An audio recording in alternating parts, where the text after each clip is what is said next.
Now then, it's Burnsy, and welcome to our regular Curiosity podcast, the CuriosityCast. Every episode, we take questions asked by members of the public in Hull to try and get them the best answers from the very best brains in the city. Not all questions are about Hull. They can be about whatever you want to discover. And do send us your suggestions of guests you might like to hear from. This episode, we're talking about a regular local event. It's an annual event that seems to get more popular every year. The Humber Bridge Soapbox Derby will be held this year on the 20th of June, so get a wiggle on and get there. And as usual, it'll see dozens of homemade jalopies. Love the word jalopies, proper jalopies, of every hue rattle round under the North Tower of the bridge in an attempt to complete the course in the quickest time.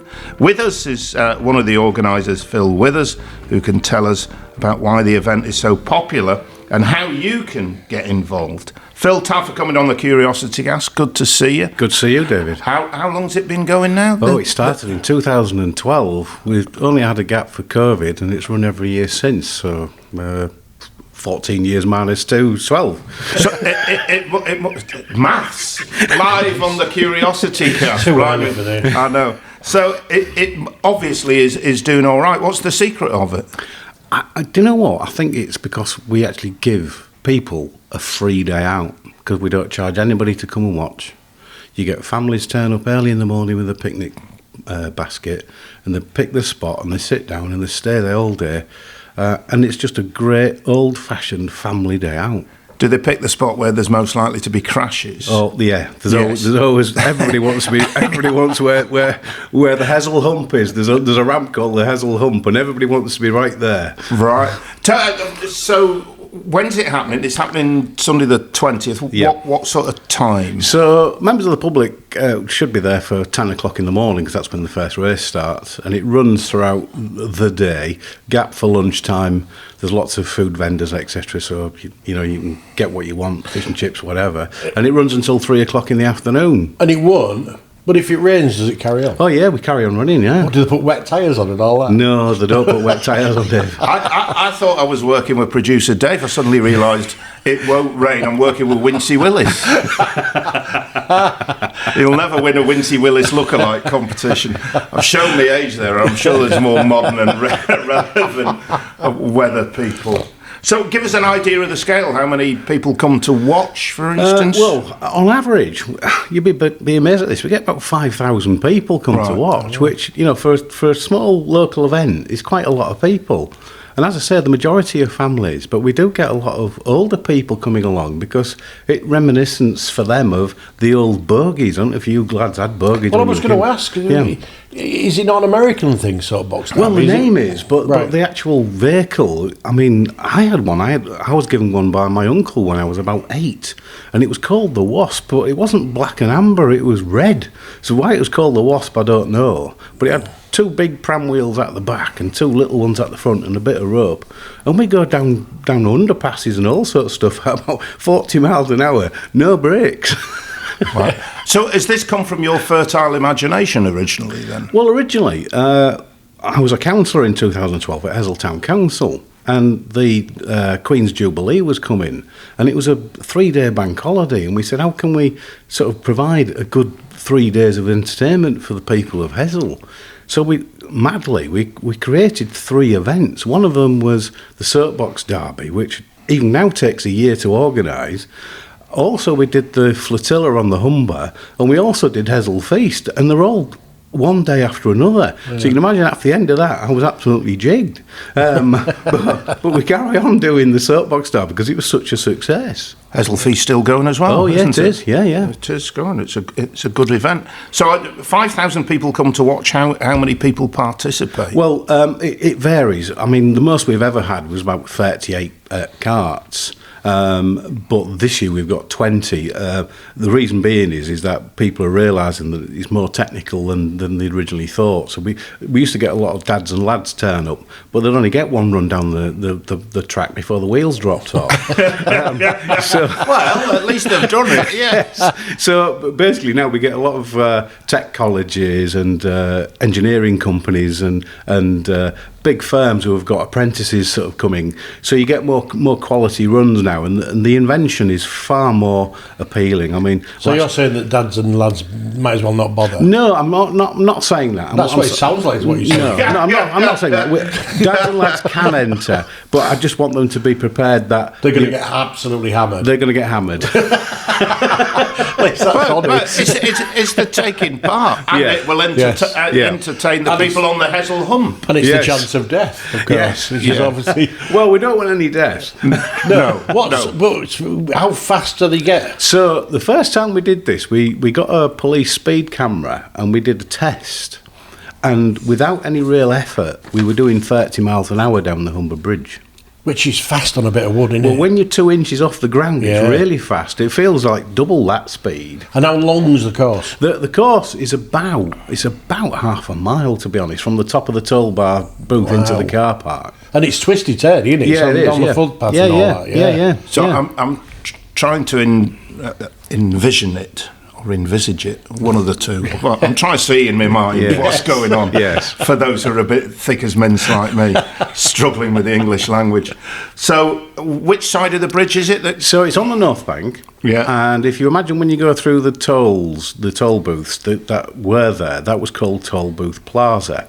And there's a little off-ramp. Just to the left? Just to the left. Where you could get into Hessel quite conveniently, and then some bright spark stopped you doing that. Oh, yes. Well, it wasn't you when you were a councillor, Phil. It was nothing just checking. In fact, I'm the opposite. I wish it would reopen. Yeah, me too. Let's not do an half an hour on petty Hessel politics, lads. But anyway, we barricade that off with concrete blocks to make it safe. Until you run into one. Well, that's for normal vehicles not to get onto the track while the race is running. Got you. And that is the starting point. And the teams are brought up to the top of the hill there by the Royal Navy. The Royal Navy actually participate, and they bring one of their vehicles and they tow all the carts up to the top of the hill. And the participants are all there. There's a DJ at the top for a bit of entertainment. Some people get into a bit of a dance and a jig, and there's a few laughs and funnies up there. But last year, as I was about to say, some of the teams, we had a full Thunderbird 2 up there last year with Virgil and his gang all dressed up, and it was amazing. And a lass called Tracy Island. Yes, well, perhaps. And we've had Minions, and we've had Luke Skywalker's Land Speeder. The ingenuity that goes into some of these things is just mind blowing. And how soon is the first corner? Well, literally within, I would say, 2 minutes. So how many go off at the first corner? A few? No, nobody goes off on the first corner because it's quite a wide road. After the corner, though, they hit a chicane. Oh. So there's a chicane there, which is all sort of set up with hay bales, etc., and they've got to navigate that. So that is usually when the slower carts benefit because they can have their time to navigate the chicane. Right. Faster ones tend to bump into the It's all gone a bit. Just in the way you were talking, I think this has gone a bit Formula One with the dads and lads now. Is it? Has it gone a bit Formula One? No, I don't think so. I just think that with what we've got going on around, not just Hull, but the East Riding and the Humber in general, with renewable energy and engineering, the skill gap has widened to the extent that a lot of these apprentices are just saying, what can we do with this? How can we make things better? And that's what it's all about. This is a question from me. We'll get to Sally's question very shortly on the CuriosityCast. You mentioned you got 5,000 people, and you're not trying to raise funds for them? Yes, for basically, the Hessel Town Council are the originator of the event, but we partner with Hull for Heroes, and Hull for Heroes bring all of their volunteers along, and they're there on the day, and they will have collection buckets saying, look, if you want to donate, you can. But let's be honest, not a lot of families can afford to go out for a day out, and our purpose is to give a free day out. But also you pay to enter, don't you? Oh, well, the corporate teams pay to enter, and we get money from that, but the spectators, it's totally free. But if they can contribute and make a donation, that's gratefully received. We have a little thing that we do, though. Do you know when you watch Ski Sunday in the winter time and you see the slalom and they're all ringing cowbells? We're both going to say no here. Right. I'll turn it off after the theme music, Right. which is the best bit. So anyway, what we do is we sell Humber Bridge soapbox bells. And we sell those, and all the little kiddies have got these, driving the mums and dads mad. But every time a soapbox comes down the hill, they're all ringing these bells. Nice. So at the end, by the afternoon, when everyone's bought a bell, it's an almighty crescendo of cowbells, and it's an amazing scene. Better than a vuvuzela. God, I hated them things. Do you remember them? Yeah. Is that what they were called? South African World Cup. Yeah. God, they were awful. Yeah. Killed the atmos at every game. That's a good idea with the bells. I like that. Yeah. Sally in HU9 Greatfield says, what are the rules surrounding the size of vehicles? Can I make one as big as I like? Says Sally. The rules are on the webpage. All right, what's the webpage? What are people? It's just literally humberbridgesoapbox.co.uk. Right. But the rules specify the maximum length, the maximum width, and the maximum height. When you see some of the Red Bull TV versions, they've got no limitations. So as a result, the centre of gravity on some of theirs is way out, and people really do come a cropper, and some of them really do get hurt. Our intention is not really to get people to be hurt at all. We don't want any injuries. So as a result, we make sure that everyone sticks within the specification. And what engine size is allowed? There's no engines. It's totally gravity. What about number of wheels? Four wheels. It has to be 4 wheels. Well, it doesn't have to be. We once had a Tyrrell entered, and we give that exception for entering. A Tyrrell, if you remember, was a 6-wheeled racing car. Right. So we allowed allowed that to participate. What, 6, like a Caterpillar, or 2 at the front? It had 4 wheels at the front and 2 at the back. What's the benefit of that? I've no idea. You'll have to ask the Tyrrell team. Did they crash?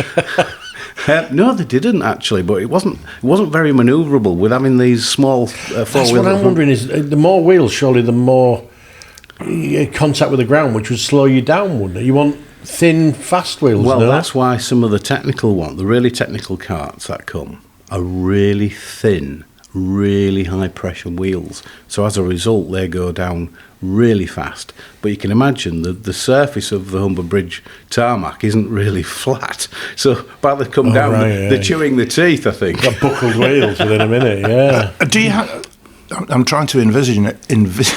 Why am I doing that? You say imagine. I know. I'm trying to imagine. There we go. Is there a specified driving position, or does some go down like luge-like with the head at the front? Is there a Fosbury flop version? Right. So in the specification, you've got to be able to have a crash bar around you in case you roll. You've got to have a helmet. You've got to be in a sitting position. You can't be in a luge. As I said, killjoys. No, safety has to be paramount. Right. Oh, well, on that subject, I've lost all interest. Stop it. Bruce in HU7 Branso may have a dark soul, because he asks how many people have been injured in the race over the years and how badly. That's a dark soul, Phil. I can only apologise. No worries. I think we've had about half a dozen injuries, but having said that, we do have paramedics on site. We do have access to emergency services, and we do alert everybody if there's an incident at the Hull Royal, etc. We've had about half a dozen injuries. 5 of them have been really, really quite minor, grazes and such as that. We've had 1 person who dislocated a shoulder. Ouch. Oh dear. Ouch. That was just from ringing a bell. Steve, HU10 in Willoughby, says, are there minimum safety levels regarding the vehicles? I think we've touched on this already.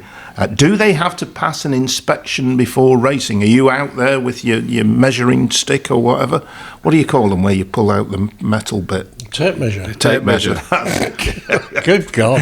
What have you had for breakfast, I've never done DIY. 2 soda awards he's got. Yeah, you wouldn't believe it, would you? At least. I don't know who to complain to. I couldn't think of the word. Do you, Mr. Sony? Tape measure, yeah. You knew what I meant. Anyway, in answer to your question, yes. I go out with another, and we measure it, the vehicle. We also test the brakes, because sometimes they turn up with weird, wonderful contraptions as brakes. And what sort of legal certification have you got, Philip? Me? To carry out half-assed MOTs on carbon vehicles. All I've got, David, is a simple O-level in motor mechanics that I got in about 1974.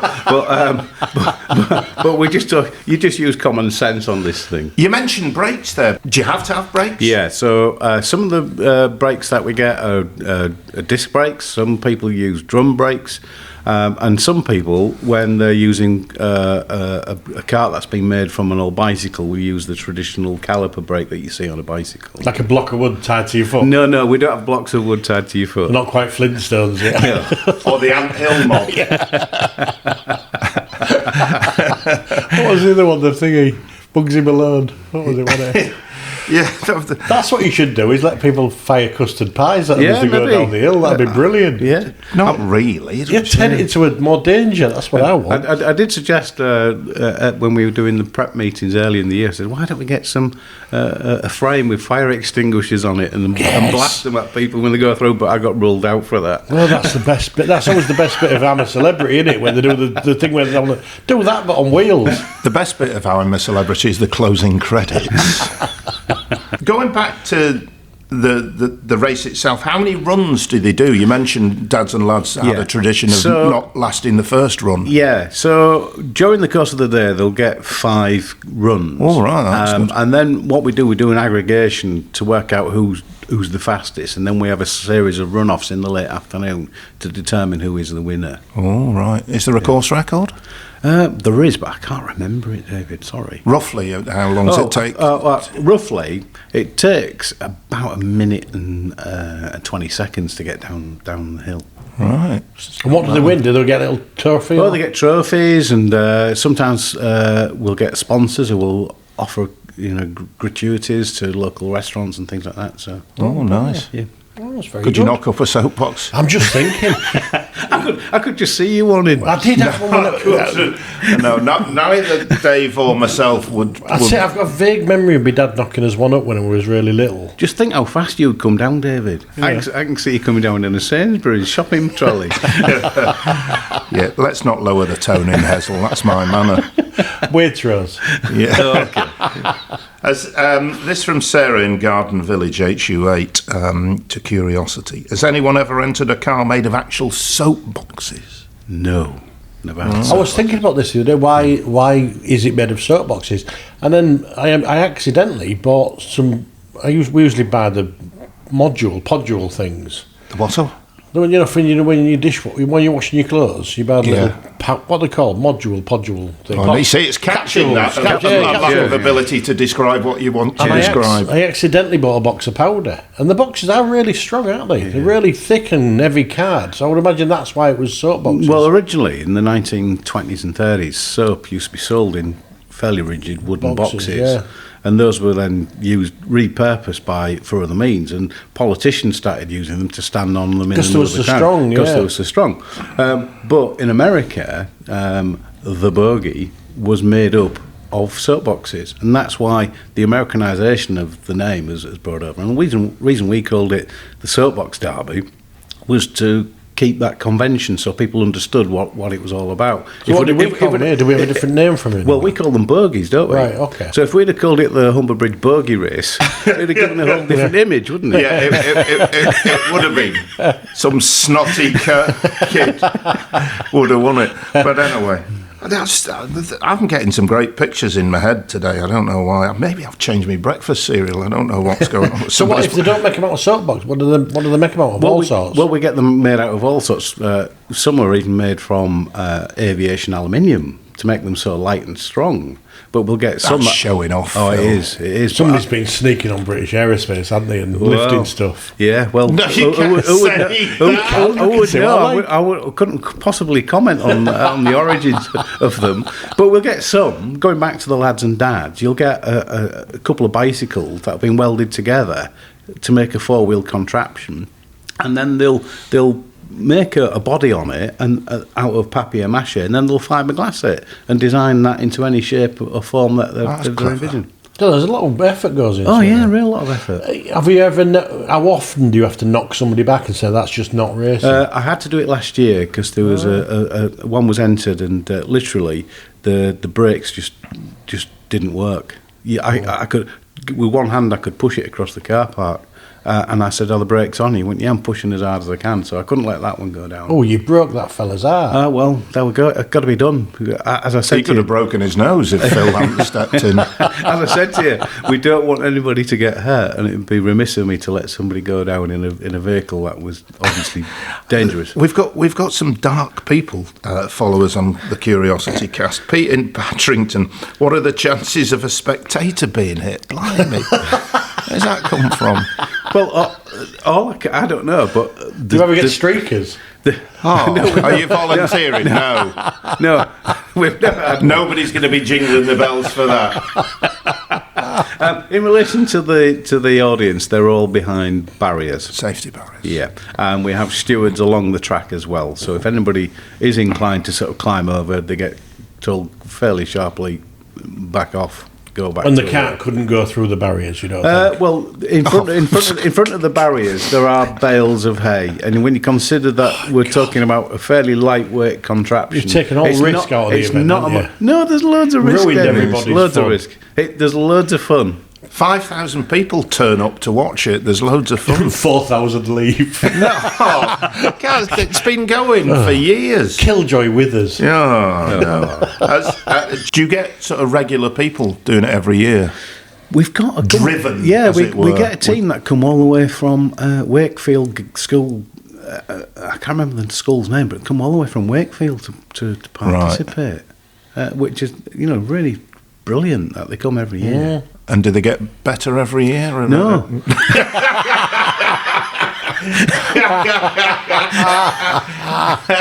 Because presumably it's different kids every year, but the same teacher. Yeah, and you've got one obsessed woodwork teacher. Basically, well, it's not a woodwork teacher. It'll be the technology teacher. But I give them credit where credit's due. They start from scratch every year, so they don't sort of hand over the previous vehicle that they've made. Right. So the kids make a new one.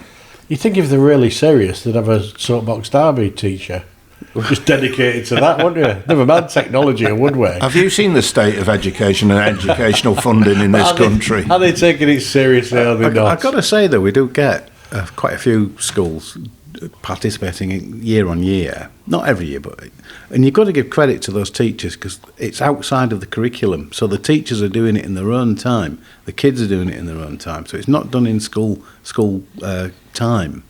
And some of the stuff they produce is just top notch. You can't knock it. What sort of people normally win? Is it the schools? What is it? Mostly we will get somebody from either a technical college or an engineering company that wins. So serious dudes. Yeah. We've worked it all out and got AutoCAD and all that. But because of that, we have other prizes as well. So we have things like the best turned out soapbox. Slowest. You must give it for slowest. No. So if you've done something really clever with a design, either technical or it's funny, you will win a prize. Right. And we'll give a prize to the best trier. So the lad and dad who were there. Oh, that's patronising. No, it's not. It's not because they've really put a lot of effort into it and they've really tried hard. That's a real pat on the head. No, it's not. That's nice. When the lad and dad are on the podium receiving that prize, David, tear in your eye. Yes, sometimes. Yeah, why not? I think it's nice. Yeah. Ignore it. I want death and destruction. If we had that, David, it'd only run 1 year. Yeah, exactly. One a year.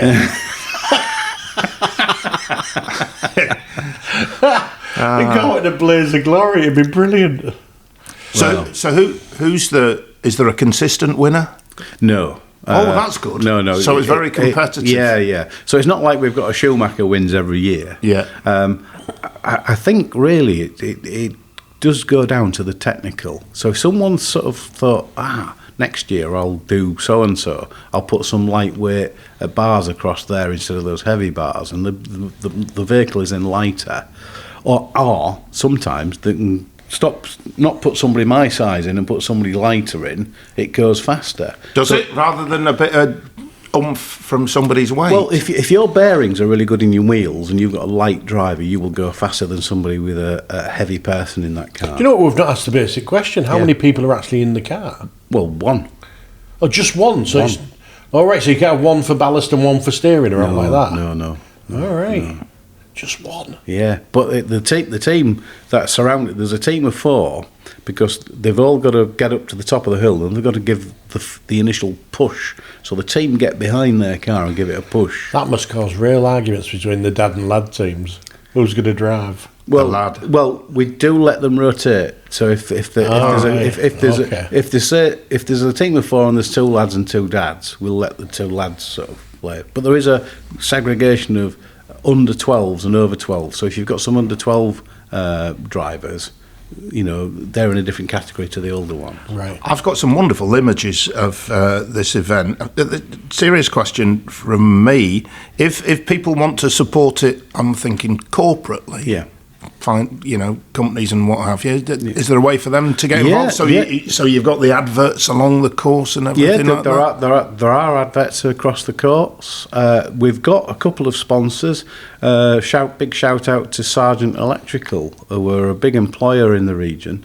They've been our sponsor since day one, and year on year, every year they say, right, we're ready for it. We don't even have to ask them. Good. And they're there, and they bring a load of their technical people from Sargent. Sargents make a lot of the caravan electrical equipment for Swift and other caravan manufacturers, and they've actually devised our timing equipment for us.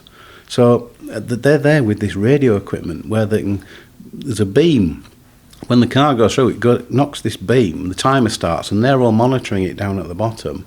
And the public can see the time of the car down at the bottom of the racecourse. So, and Darren Leatham is our commentator, and he's giving a commentary on the race as it's going on, whipping the crowd up. So it's got a real atmosphere. There's another gig I missed out on. Yeah, well, bless you. I know. No, you passed it.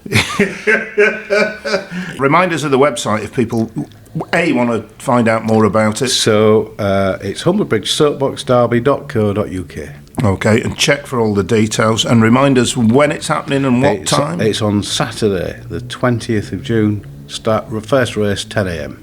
And I've sort of stayed off this question, but what exactly is the Hessel Hump? The Hessel Hump is a I didn't want to give Dave any opportunity to distort that. So the Hessel Hump is a series of ramps. So if the car goes over that, and succeeds in surviving it and goes through the timing point, great. And that's the hilarious So it's bit. like the end-of-level boss. It's the one that really rattles them. Yeah, but if you want to avoid it, you get a penalty. So you can drive around it if you wish, but you'll get a penalty on your time. Right. Okay. When do you decide that as you're approaching it? Well, some of the, as I was saying, some of the more delicate ones avoid it until the very last run. So the last run of the day is usually the best one to watch because that's when you see mayhem and they just think, go for it. And wheels everywhere. Well, we'll go for it.